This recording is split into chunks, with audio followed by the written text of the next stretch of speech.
The accolade of the world's fastest woman ever belongs to Florence Griffith Joyner, who in 1988 at the USA National Trials ran 10.49 seconds, a time which still remains the world record today.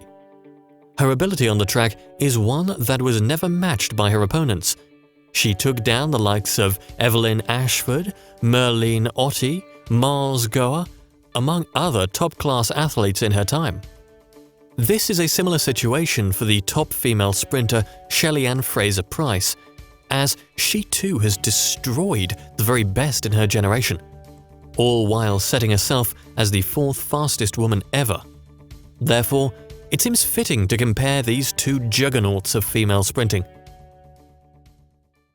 The rocket start of Shelly Ann probably is her strongest weapon, given that her opponents continue to struggle with her destructive early acceleration. Compared with the acceleration from her 10.73 to FloJo's 10.54 in 1988, Shelly's entire first 60 meters of 6.88 was faster than Joyner's 6.89, which interestingly was being aided by a tailwind of 3 meters per second. She boasted splits of 3.03 for 20 meters, 4.98 for 40 meters, and 6.88 for 60 meters, all splits ahead of the world record holder. This points to Pryce's ability to make use of her powerful drive, which she used to outdo the best of female sprinters, even including the second fastest woman ever, Carmelita Jeter.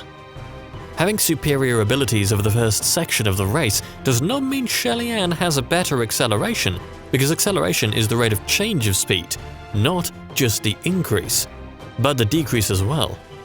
This means that there are two types of acceleration: positive acceleration, which refers to the gaining of speed, and negative acceleration, which refers to the declining of speed.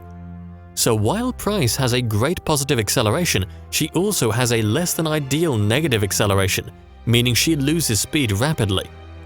Joyner, on the other hand, had no such issue, as once she hits her top speed, which is around 10.87 meters per second as recorded in her 10.49, she barely loses any speed whatsoever.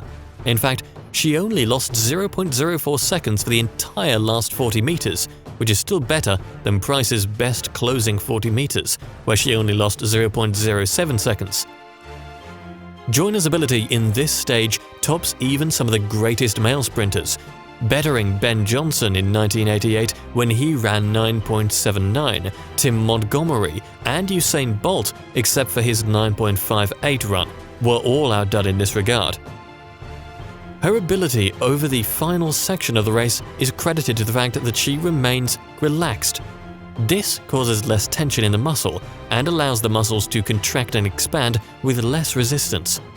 As a result, FloJo continues to streak away from her opponents, following her top speed. Meanwhile, Shelly Ann's opponent gains on her.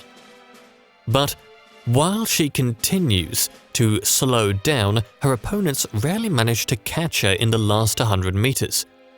Even in 2009, when Karen Stewart hit a top speed of 10.75 meters per second, one of the highest ever recorded by a female, and yet she failed to catch Pryce.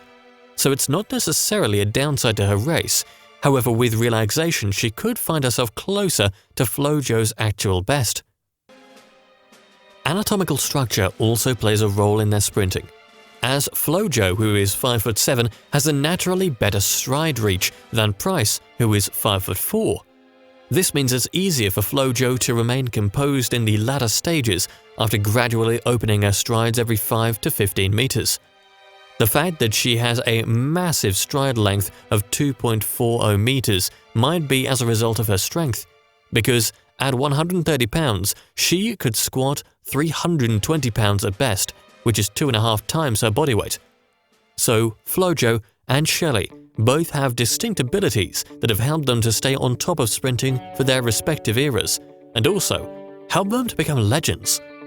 One had a terrific top-end speed with next to flawless skills in the post-drive phase. Meanwhile, the other is a bullet out of the block who doesn't need a higher top speed to defeat her opponents. Either way, these women are both legends, and while they both have flaws, they use their unrivaled skills to become greats in female sprinting.